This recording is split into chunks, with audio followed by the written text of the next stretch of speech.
October 19th, 1987. The morning sun rose over Wall Street, but the air felt different. There was no excitement, only a heavy, humid silence.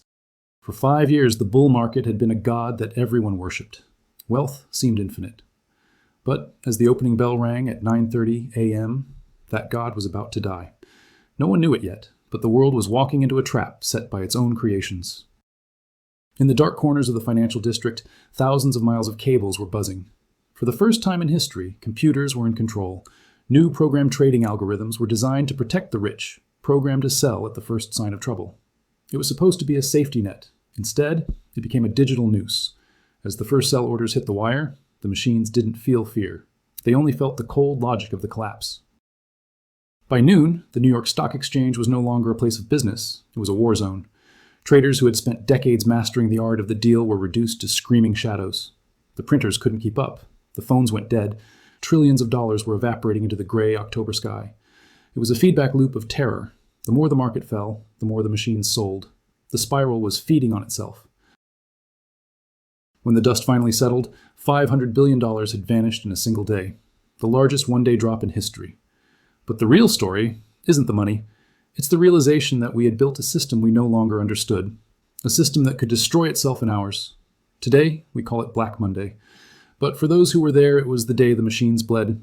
And the most terrifying part? It was just a dress rehearsal. The mid-1980s was a decade of neon and adrenaline. The world was changing. In Washington and London, the old rules of the past were being torn up. It was the era of greed is good. For a new generation of yuppies, the stock market wasn't just a place to invest. It was a temple. Cocaine-fueled nights, expensive power suits, and a relentless thirst for more became the new religion. They believed the boom would never end, and for a while it seemed they were right. But beneath the surface of this luxury, a silent revolution was taking place. The old-school floor traders who shouted and signaled with their hands were being replaced. Massive mainframe computers were moving into the basements of Wall Street.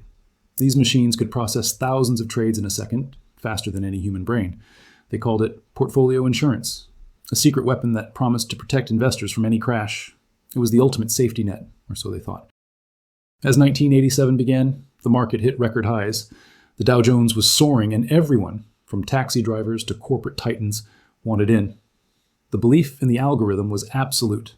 People thought that because the computers were watching, the market could never truly fall. They had created a digital god, and they trusted it with their lives. But they forgot one crucial detail. An algorithm doesn't know what to do when everyone tries to run for the exit at the same time. The storm began in the shadows of October. Small, ignored events started to pile up. Rising interest rates, a falling dollar, and tensions in the Persian Gulf. To the humans, these were warnings. To the machines, they were just data points. On Thursday and Friday, October 15th and 16th, the market started to slip. It wasn't a crash yet, it was a leak. But as the weekend arrived, a cold fear began to grip Wall Street. The machines were already preparing their orders for Monday. While the world slept, the foundations were cracking. In early October, a secret tension began to boil between the world's financial superpowers. The Louvre Accord was failing. Germany raised its interest rates, and the US dollar began to bleed value. Behind the mahogany doors of central banks, the tone was shifting from cooperation to survival. The global economic engine was no longer synchronized. It was fighting against itself. Then, nature itself seemed to send a warning. On the night of October 15th, the worst storm in 3 centuries hit London.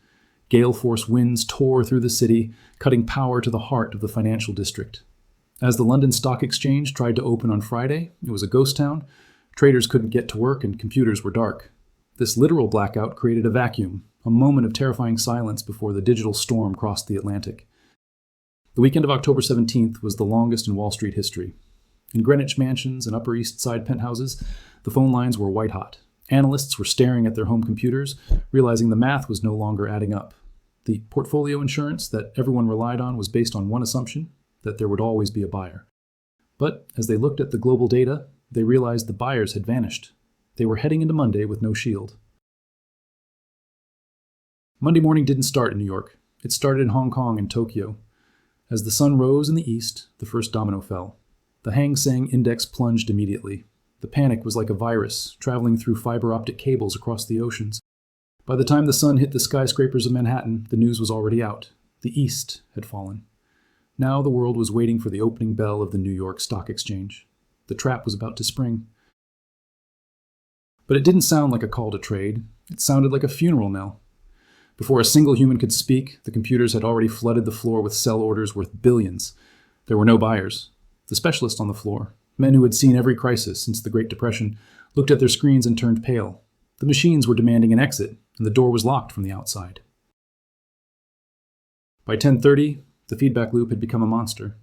The portfolio insurance software, designed to sell as prices dropped, was now feeding on itself.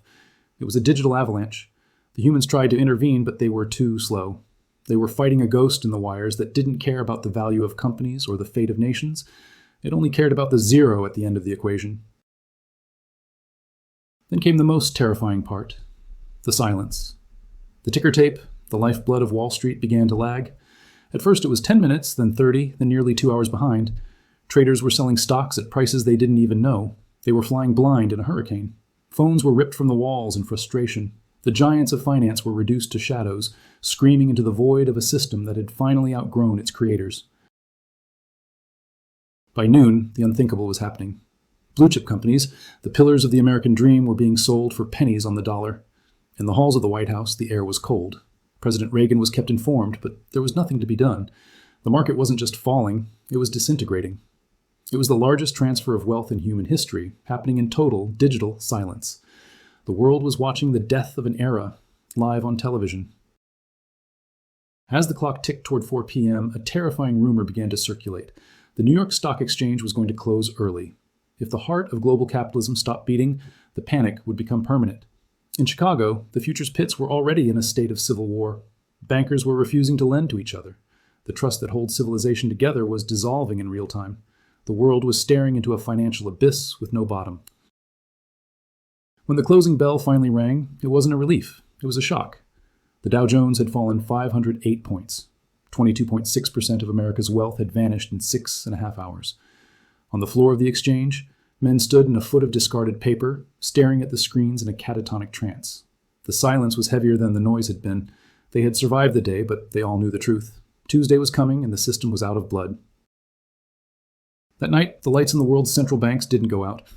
In Washington, the newly appointed head of the Federal Reserve faced his first true trial. Behind closed doors, the atmosphere was one of a war room. If the banks didn't provide liquidity by Tuesday morning, the entire global banking system would freeze. It was a high-stakes poker game played with the fate of millions. The order was given: flood the system, whatever it takes. But as the bankers plotted their rescue, the machines were still awake. The algorithms were already calculating the next wave of destruction for Tuesday's open. The humans were trying to fix a psychological crisis, but the machines were executing a mathematical certainty.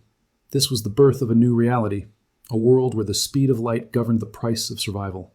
The sun was about to rise on a world that would never trust its own prosperity again. Tuesday morning dawned with a paralyzing fear. The world's financial system was effectively frozen. Banks were too terrified to lend money to brokers, meaning many firms were facing immediate bankruptcy before the opening bell. The machinery of capitalism had ground to a halt. If the market opened and continued its freefall, the entire banking sector would collapse by lunchtime. It was no longer about stock prices. It was about the survival of the currency itself. Then, the cavalry arrived, but not in the way anyone expected. Before the market opened, major corporations announced massive programs to buy back their own stock. At the same time, the Federal Reserve flooded the banking system with liquidity. It was a coordinated, desperate attempt to manufacture confidence out of thin air. The message was clear: the system will not be allowed to fail. The free market was dead. The managed market had begun. When the market finally stabilized later that week, the relief was mixed with a profound sense of unease. Fortunes had been wiped out, careers ended, and the illusion of invincibility shattered. The yuppies, who had worshipped at the altar of excess, emerged from their offices, blinking into the sunlight, realizing their gods were mortal. They had survived the crash, but the psychological scars would define an entire generation of investors. The party was officially over. In the aftermath, regulators scrambled to ensure this would never happen again. They introduced circuit breakers, rules that would automatically pause trading if the market fell too fast. It was an admission that humans could no longer control the speed of the machines they had created. We had built a beast that required a leash. Black Monday proved that, in the modern world, the line between financial genius and total catastrophe was thinner than a fiber optic cable. The crash of '87 didn't just destroy portfolios, It destroyed the 20th century dream of human control. As the 1990s arrived, the trading floors began to grow quiet.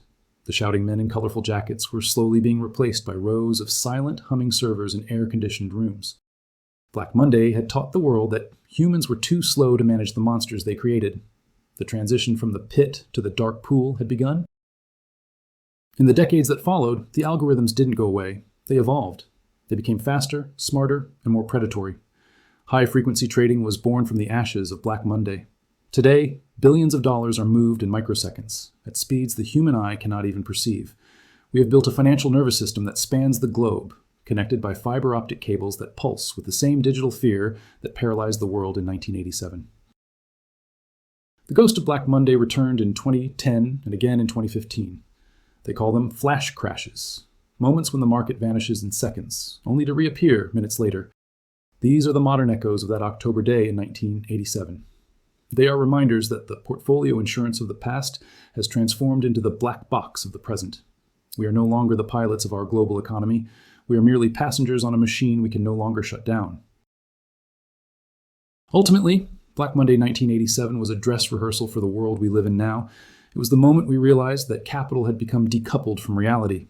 It taught us that in a world governed by algorithms, panic travels at the speed of light. As we look toward an uncertain future, the question remains, did we learn how to control the machines, or did we just learn how to build bigger, faster ones? The answer lies in the next silence. Black Monday was not just a market crash. It was a warning from a future we weren't ready for. It was the moment we realized that we had built a world that moves faster than we can think. Today, as we stand on the edge of a new era dominated by artificial intelligence, the ghost of 1987 still haunts the fiber optic wires of Wall Street. We haven't moved past that day. We have only hidden it behind more complex code and faster processors. In the end, it wasn't the machines that failed us. It was our own arrogance, the belief that we could control the chaos we created. As the sun sets on another day of high-speed trading, remember, the algorithms don't feel fear, they don't feel greed, and they certainly don't feel mercy. They only follow the logic of the fall. The next time the opening bell rings in a world of total silence, the machines will be ready. The question is, will we?